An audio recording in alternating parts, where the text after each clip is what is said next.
Queria falar um pouco agora sobre o tema de escolha entre caixa selada e caixa dutada.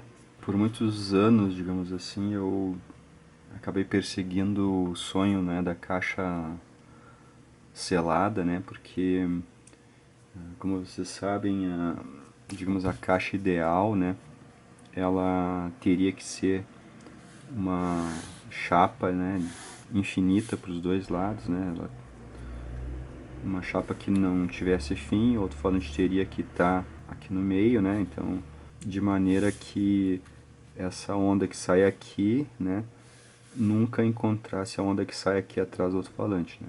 Ele emite onda, energia para os dois lados. Quando essa energia se encontra, né, ela se anula. Então, a gente teria que ter uma tábua, né, ou seja, uma chapa infinita aqui para os dois lados, isolando totalmente o lado da frente do alto-falante do lado de trás. Então, quanto mais baixa a frequência, né, maior o comprimento de onda. Então, a onda vai passar a ter quilômetros, né, de comprimento de onda. Então, perto de 1 Hz, ela teria, digamos que, milhares de quilômetros de comprimento de onda. Né? Então, a gente teria que ter uma chapa com todo esse tamanho para isolar essa, essas ondas, né? Para que elas nunca se encontrassem, né? Porque elas têm a fase oposta, elas não podem se encontrar, né? E senão elas se cancelam. Até algumas pessoas usam caixa aberta, né? Eles fazem um tamanho aqui, por exemplo, para ter um cancelamento abaixo, por exemplo, de 60 Hz, tá? Coloca o alto-falante numa tábua e tu vai ter que acima de 60 Hz as ondas da frente e de trás nunca vão se encontrar, né? Mas abaixo de 60 Hz elas vão se encontrar. Então, se tu quiser uma tábua, uma chapa, no caso, para 50 Hz, né? Então a chapa vai ter que aumentar um pouco e aí tu vai ter que, no caso a onda de 50 Hz que está sendo na frente, nunca vai encontrar de trás. Então, cada vez maior, né, a chapa, mais tu consegue descer a frequência. Existem os cálculos na internet, tá? Vocês podem procurar e fazer. Por exemplo, uma chapa para 30 Hz, né, que é a frequência que eu acho que é o mínimo para uma caixa acústica, tá? Essa tábua aqui seria imensa, tá? Seria, por exemplo, o tamanho de uma parede, né, inteira. Tipo, teria 4 metros por 4 metros. Começa a ficar inviável, né? A gente fazer uma caixa aberta que consiga reproduzir frequências baixas, tá? Então, mais próximo disso aqui, essa chapa infinita, né? A gente teria a caixa selada, né? Onde a onda que está lá atrás, né? Dentro da caixa, nunca vai encontrar, né? A onda da frente aqui, né? Então aqui a gente teria uma onda e lá dentro a gente teria a onda inversa, né? Que ela vai ter que ser absorvida lá dentro da caixa. Porém, né, vocês entendem que toda essa energia que tem atrás do alto-falante vai ser perdida, né? Ela vai movimentar lá o elemento de absorção e tudo vai se perder lá dentro. Essa caixa aqui, então, ela é uma caixa, digamos, de baixa distorção. Ela tem várias vantagens, né, em relação à caixa dutada, né? Então a gente, no caso, acaba pensando, não, vou partir para uma caixa selada, né? Então é uma caixa fácil de fazer, né? Então, porém, o alto-falante, tá? O woofer, o subwoofer, ele tem que ser especial, tá? Ele não pode ser qualquer um. Ele tem que ser construído para trabalhar em caixa selada. São características dos parâmetros dele, né, que dizem que ele vai servir para uma caixa selada, tá? Não é qualquer alto-falante que fica bom numa caixa selada, tá? Vai ficar péssimo o rendimento. Então esse alto-falante tem que ser muito especial, tem que ser construído, pensado numa caixa selada. Então eu diria que são raros alto-falantes bons para caixa selada, tá? Então não adianta pegar qualquer alto-falante, tá? Isso, vocês vão ter uma caixa péssima se usar alto-falante que não seja para esse fim. Porém, então, a caixa selada, né, ela tem essa característica do baixo rendimento, né? Tem uma extensão de graves, né, bastante boa. Os graves, eles começam devagarinho, assim, né? Eles vão subindo, digamos assim, a resposta vai subindo lentamente, né? Então, por exemplo, se a gente fizer uma caixa selada com ele, a gente vai ter esse gráfico aqui, tá? Agora, se a gente fizer uma dutada, com esse mesmo alto-falante, ele vai ter isso aqui. O que, que a gente tira de conclusão disso aqui? A caixa dutada, né, ela converte essa região aqui, tá, nisso daqui.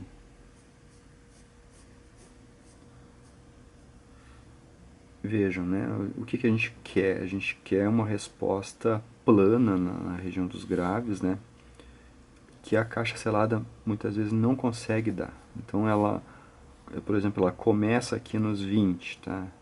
Então vou colocar aqui 15, começa aqui nos 15, nesse ponto aqui. E ela vai subindo devagarinho, devagarinho, né? Então a gente tem aqui até lá os 50 Hz, por exemplo, ela está subindo, ou seja, ela não está plana. Então às vezes é mais interessante tu ter a caixa dutada, né? E conseguir converter essa parte aqui que não é plana, né? Nisso daqui, que é uma região plana nobre da caixa, né? Então essa região aqui, por exemplo, aqui, vou dizer que seja os, por exemplo, 35. Tu já vai ter resposta plana a partir de 35 Hz, tá? E antes, né, com a caixa, mesma caixa selada, né, tu teria resposta plana, né, a partir de 50 Hz, tá? As caixas seladas geralmente, tá, praticamente todas que você for ver, ela vai ter essa característica aqui de subir devagarinho, tá? Pense, né, o que que adianta eu ter aqui o 35 Hz, né, mas ele já está menos 5 dB, tá? O que, que adianta eu ter aqui o 20 Hz aqui, se ele já está a menos 12 dB, por exemplo? Mas são frequências mais baixas do espectro, mas elas vão estar com amplitude mais baixa, tá? Então, na minha opinião, é melhor converter essa parte aqui em região plana, tá? E aí a gente vai ter uma caixa com uma eficiência melhor, né? A gente vai ter uma cobertura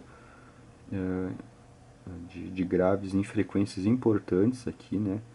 Dos 50 aos 35, né? Onde tem vários instrumentos importantes aqui da música, né? Que a gente não teria com a caixa selada. Ou seja, teria, mas a gente teria essas frequências, digamos, não numa região linear da caixa, tá? A caixa já está morrendo, né? Ela começa, vamos analisar daqui para lá, né? A caixa selada, tá? Aqui então eu vou desenhar selada. Ela começa a morrer antes, tá, da caixa dutada. A caixa selada ela vai morrendo devagarinho, né? E continuamente. A caixa dutada ela vem, né? Praticamente a 0 dB e depois ela cai, digamos que brutamente, né? Então essa é a diferença entre as duas caixas, tá? Eu concluo que para alta fidelidade a dutada é melhor, tá? Porque a gente consegue converter uma região não plana da caixa numa região plana, tá? Sem contar que caixas seladas são bastante difíceis, né, de encontrar, não tem muito no mercado, né? Antigamente até tinha, por exemplo, as Yamaha NS1000,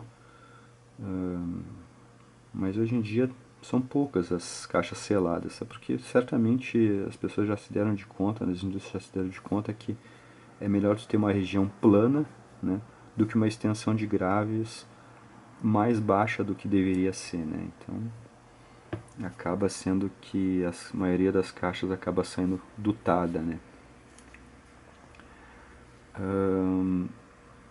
Então, até eu vou mostrar aqui para vocês na tela aqui. Aqui está a curva de uma caixa acústica selada, tá? Tem essa queda lenta, né? O menos 3 dB dele está aqui nos 50 Hz, tá? 50 Hz. E essa caixa, ela tinha mais ou menos 37 litros, né? Ele pede, na verdade, 37 litros de volume. Então, se a gente pegar esse mesmo alto-falante aí e colocar numa caixa dutada, vamos ver que resultado que vai dar. Tá, vou trocar aqui porque esse alto-falante é feito para caixa selada, tá? Eu vou trocar para ventilada, né? Então vejam aí, ó. A gente teria ele ele passa a pedir o dobro do volume, né, de ar. Então ele passa a pedir 60 litros, né? Para selada ele pedia perto de 40. Só que olha só a resposta de frequência da caixa, como é que fica. Tá? Deixa eu tirar um pouco o reflexo aqui. Então aqui a gente na amarela a gente tem a selada, tá? E na verde a gente tem a dutada. Vejam que a selada tem uma extensão de graves maior, né? Mas a dutada ela tem no caso uma porção plana mais extensa. Olha, vejam que ela vem aqui dá para dizer que aqui nos 50 Hz ela está 0 dB ainda, tá? Enquanto que mesmo alto-falante dotado, né, na caixa original, que quer dizer selada, né, os 50 Hz já está a menos 3 dB, tá? O menos 3 dB dessa caixa, se ela fosse dotada, né, com 60 litros, né, seria aqui no 35 Hz, tá? Ó, 35 Hz. Essa linha branca aqui, tá? Mais ou menos. Então, vejam que a caixa poderia ter uma região plana de graves bem mais extensa se ela fosse dotada, tá? Então, se preferiu perder um pouco de rendimento aqui, né? Para ter essa extensão aqui, que eu diria que não é importante, tá? Essa extensão aqui não é importante. Veja que a caixa dotada ela supera a selada, né? Bastante aqui nessa parte, tá? Vocês podem pensar, não, mas aqui são poucos hertz. A diferença de poucos hertz, 5 hertz, 10 hertz, né? Só que nessa faixa aqui, os hertz são muito importantes, tá? Nosso ouvido é o logaritmo, então esses hertz aqui fazem muito mais diferença do que os hertz daqui, tá? Desse lado daqui. Então, aqui 5 Hz faz uma diferença enorme, a gente percebe que mudou 5 Hz, enquanto que aqui nessa região, aqui dos 500, se aumentar 5 Hz ou diminuir 5 Hz, a gente praticamente nem percebe, tá? Então, aqui essa região, cada Hz é mais significativo, tá? Então, assim, ó, na minha vida eu acabei deixando de preferir a caixa selada, tá? Todas as vezes que eu montei ou testei, no caso, levantei as curvas e os parâmetros dos alto-falantes, né? Eu percebi que com duto a gente consegue uma performance bem melhor, tá? Um alto-falante para caixa selada, muitas vezes a gente consegue usar ele dutado, tá? Agora um alto-falante para caixa dutada é muito difícil conseguir colocar ele numa caixa selada, tá? Ele vai ficar muito pior, tá? Então eu creio que era isso, tá? Sobre caixas dutadas e seladas, né? Esse dilema. Abraço.